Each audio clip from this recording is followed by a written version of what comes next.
नाज़रीन अस्सलामु अलैकुम वरहमतुल्लाहि वबरकातुहू। सीधी बात की ताज़ा तरीन खबरों में आप लोगों का इस्तकबाल है। आइए सबसे पहले आज की सुर्खियों पर नजर करते हैं। मुजफ्फरनगर फसादात, 2 मुस्लिम भाइयों के कत्ल का चश्मदीद गवाह भी मार दिया गया। योगी हुकूमत की हठधर्मी, मदरसे के असातिज़ा को पुराना बकाया देने से इनकार। सबरीमाला को मुद्दा बनाना, ज़ाबिते अखलाक की खिलाफ वर्जी, इलेक्शन कमीशन का बयान। 2 साल में 50 इंटरव्यू दिए, चपरासी की नौकरी भी न मिली। जम्मू कश्मीर को आग में झोंकना चाहती है मोदी की हुकूमत, राहुल गांधी का बयान। 1 दिन बेवकूफ बनाना है तो अप्रैल फूल और 5 साल बनाना है तो कमल का फूल, सिद्धू का बयान। बीजेपी में टिकट को लेकर हंगामा, साक्षी महाराज ने दी अंजाम भुगतने की धमकी। एनआरसी मसौदे में नाम न होने पर भी वोट देने का हक होगा, इलेक्शन कमीशन का बयान। कांग्रेस में शामिल हुए हार्दिक पटेल, राहुल गांधी ने इस तरह किया इस्तकबाल। चेन्नई में राहुल गांधी ने किया चैलेंज, रॉबर्ट वाड्रा के साथ वजीर आजम मोदी को भी जांच करो। औलाद से तंग बेरहम उर्दूनों ने अपना ही बच्चा समंदर बुर्द कर दिया। शिमाली कोरिया की मामूली कोताही बड़ी तबाही का सबब बन सकती है, मॉन चिंग इन का बयान। मकबूजा फिलिस्तीन, इस्राएली फौजियों ने 1 फिलिस्तीनी को शहीद कर दिया। तुर्की के F-16 और चीन के J-10 तैयारे 23 मार्च परेड में फिजाई करतब में हिस्सा लेंगे। नेतन्याहू की मक्कारी और झूठ का फरेब ज्यादा अरसा नहीं चलेगा, तुर्क सदाती तर्जुमान का बयान। यूसुफ और करजावी के फतवे फुटबॉल वर्ल्ड कप को मुतासिर कर सकते हैं, अमेरिकी अखबार का बयान। नाज़रीन अस्सलामु अलैकुम वरहमतुल्लाहि वबरकातुहू। सीधी बात की ताज़ा तरीन खबरों में आप लोगों का इस्तकबाल है। मैं अंसार अजीज नदवी आज की खबरों की तफसीलात लेकर आप लोगों की खिदमत में हाजिर हूँ। नाज़रीन, तफसीलात में जाने से पहले आप लोगों को इत्तला कर दूं कि आज का प्राइम टाइम भी शाया हो चुका है। 2 दिन कबल मीरठ में मुसलमानों के 250 घर जला दिए गए थे, उसी के पस मंजर में तबसरा हुआ है आज के प्राइम टाइम में। उसको ज़रूर देखें, दूसरों तक फैलाएं ताकि लोगों को हक़ाइक़ से वाकिफियत हो सके। और हमारे चैनल को जिन लोगों ने सब्सक्राइब नहीं किया है वो ज़रूर कर लें। चलिए नाज़रीन, चलते हैं तफसीलात की जानिब। पहली खबर मुजफ्फरनगर से है। मुजफ्फरनगर फसादात के दौरान 2 भाइयों नवाब और शाहिद के कत्ल के चश्मदीद गवाह, असबाब का कत्ल हो जाने से एक बार फिर यूपी पुलिस कटहरे में खड़ी नजर आ रही है। मीडिया जराये के मुताबिक असबाब का कत्ल 11 मार्च को 2 मोटरसाइकिल सवार ने गोली मारकर किया।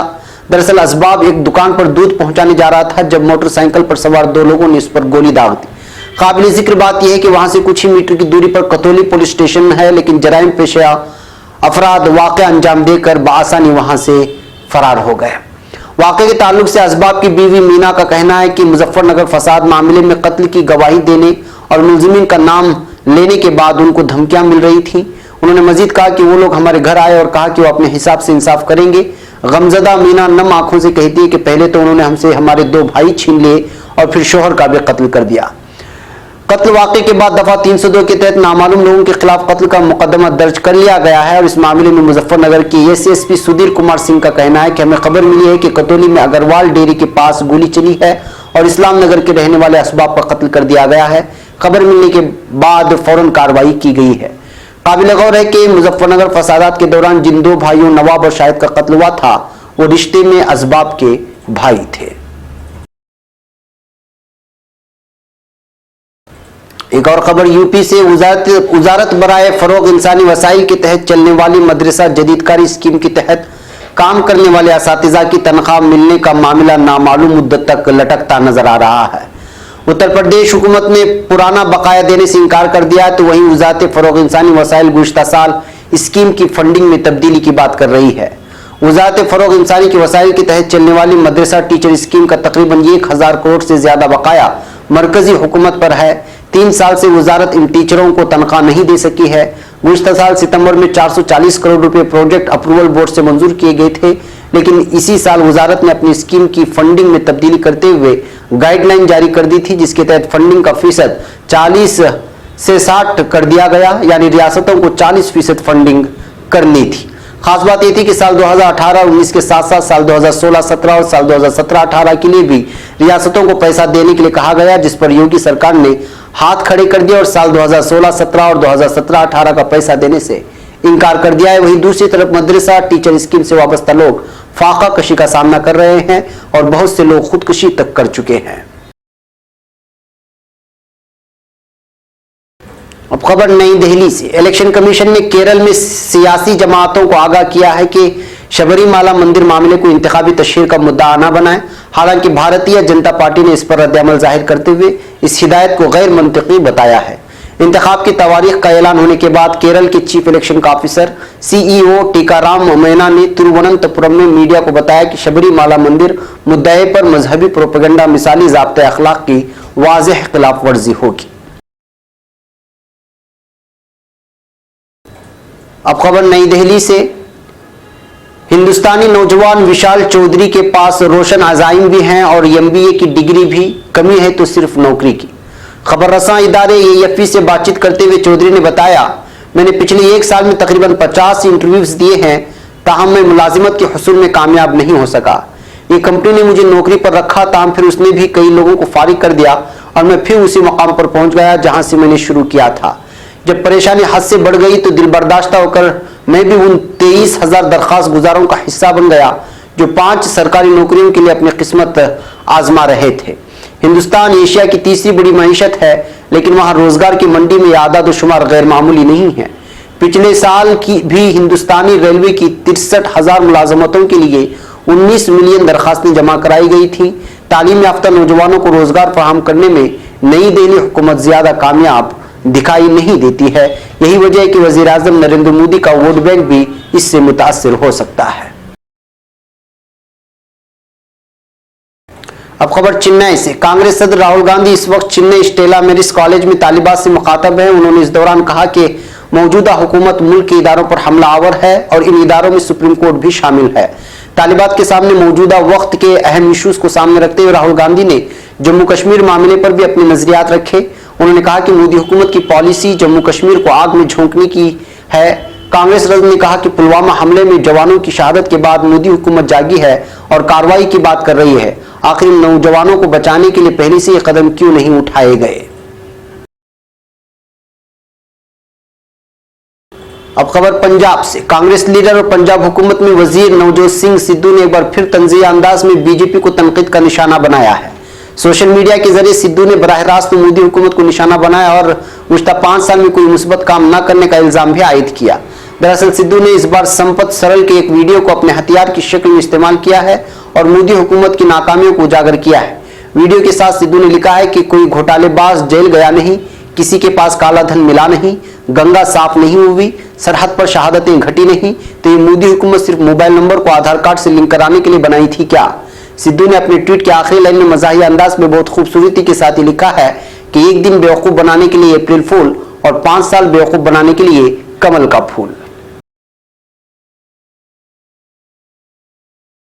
अब खबर लखनऊ से। उत्तर प्रदेश की उन्नाव पार्लिमानी सीट से भारतीय जनता पार्टी बीजेपी के मुतनाज़ा और शौला बयान रुकन और नफरत फैलाने वाले रुकन पार्लियामेंट सच्चिदानंद हरि उर्फ साक्षी महाराज ने मुबैना तौर पर पार्टी के रियासती सदर महेंद्र नाथ पांडे को खत लिखकर धमकी भरे अंदाज में उन्नाव पार्लिमानी हलके से एक बार फिर टिकट देने का मुतालबा किया है।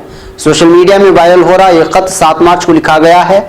उनके दस्तखत वाले इस खत में साक्षी महाराज ने इलाके में नस्ली मुसावात का हवाला देते हुए कहा कि पसमानदा तबके की नुमाइंदगी करने वाले पार्टी के वो इकलौते नुमाइंदे हैं, जबकि पार्लिमानी हलके में लूधी, कुमार, निषाद, कश्यप और मल्ला समेत दीगर पसमानदा तबकों के वोटरों की तादाद तकरीबन 10 लाख है। इसके अलावा उन्होंने ये भी लिखा कि अपने मौजूदा दौर इख्तिदार में जिला की तरक्की के लिए काफी काम किया है। मकामी आवाम ने जिसकी सताइश भी की है। मौजूदा रुकन पार्लियामेंट ने दावा किया है कि उन्होंने तकरीबन 1.5 बाद गुज़श्ता लोकसभा इंतखाबात में उन्नाव से पार्टी को जीत दिलाई थी। इनकी बदौलत ही आज जिले में बीजेपी के 6 रुकन असेंबली और 1 एमएलसी है। धमकी भरे अंदाज में उन्होंने लिखा है कि अगर उनके सिलसिले में पार्टी कोई दीगर फैसला करती है तो इससे मुल्क भर में बीजेपी के करोड़ों कारकुनान से जज्बात मजरूह होने का पूरा इम्कान है और उसका नतीजा अच्छा नहीं होगा। अब खबर नई दिल्ली से। इलेक्शन कमीशन ने आसाम के एनआरसी के मुसवदे में शामिल नहीं किए गए 40 लाख से ज्यादा लोगों के खदशात को दूर करते हुए गुज़श्ता मंगल को सुप्रीम कोर्ट को बताया कि उससे लोकसभा इंतखाब में वोट देने का उनका हक मुतासिर नहीं होगा, बशर्ते कि राह दहिंदगान की फहरिस्त में उनका नाम होना चाहिए। सुप्रीम कोर्ट ने इलेक्शन कमीशन से वाज़ेह करने के लिए कहा था कि अगर किसी आदमी का नाम 31 जुलाई को शाये होने वाली आखिरी आसाम एनआरसी में शामिल नहीं हुआ लेकिन राय दहिंदगान की फहरिस्त में होगा तो ऐसी हालत में क्या होगा। Chief justice Ranjan Gogoi, justice Deepak Gupta और जस्टिस संजीव खन्ना की बेंच ने इलेक्शन कमीशन से कहा कि जनवरी 2017, 2018 और 2019 के लिए नजरसानी किए गए राय दहिंदगान की फहरिस्त में शामिल किए गए या निकाले गए नामों की तफसील 28 मार्च तक मुहैया कराए।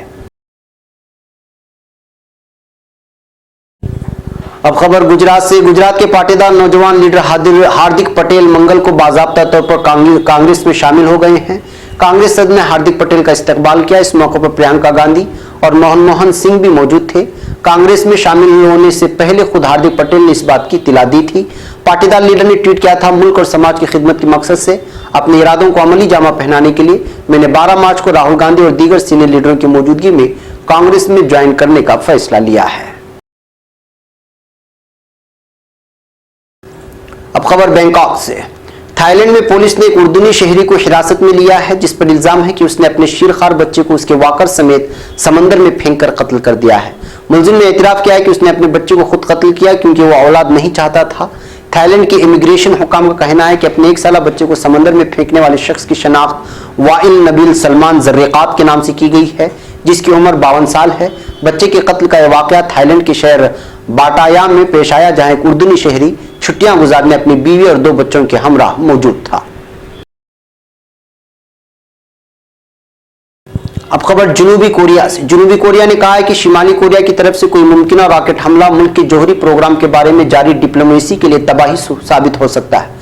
जनूबी कोरिया के सदर मून जाए इन के कौमी सलामती के मुशीर मून चिंग इन ने एक खुली नशिस्त से खिताब में कहा कि शिमाली कोरिया का अमेरिका के साथ जारी मुज़ाकरात में मिसाइल के मौजू को हथकंडे के तौर पर इस्तेमाल करना एक बुरी तरजीह होगा और अगर शिमाली कोरिया की तरफ से कोई रॉकेट हमला किया गया तो प्यांगयांग जौहरी प्रोग्राम से मुतालिक जारी ग्लोबल डिप्लोमेसी के हवाले से एक तबाही साबित होगा।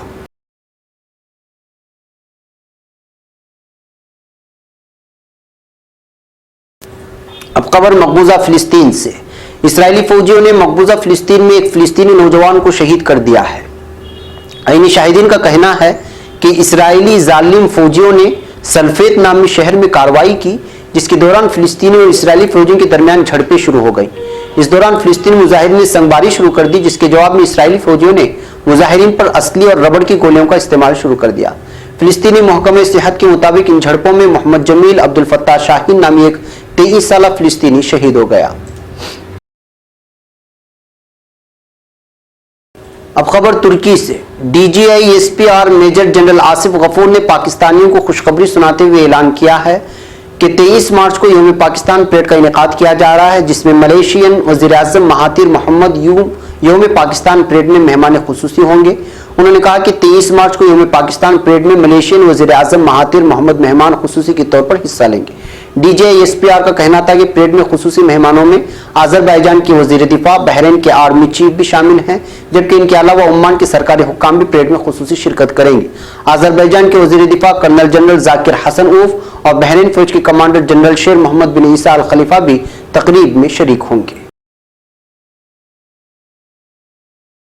एक और खबर तुर्की से। तुर्क सदारती तर्जुमान इब्राहिम कालन ने कहा है कि इस्राएली वज़ीर-ए-आज़म बिन्यामिन नेतन्याहू अपने झूठ और मक्कारी के फरेब को ज्यादा अरसे तक पोशीदा नहीं रख सकते।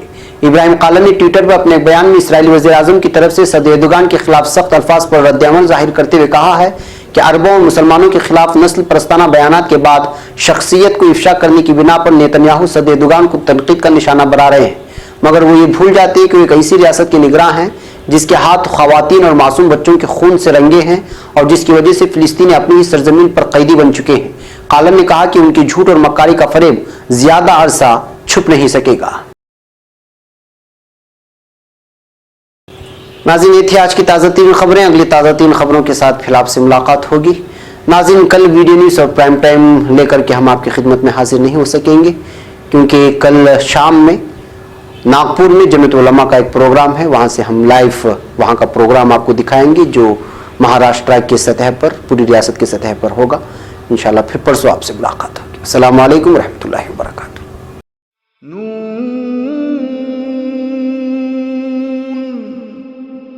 वल क़लम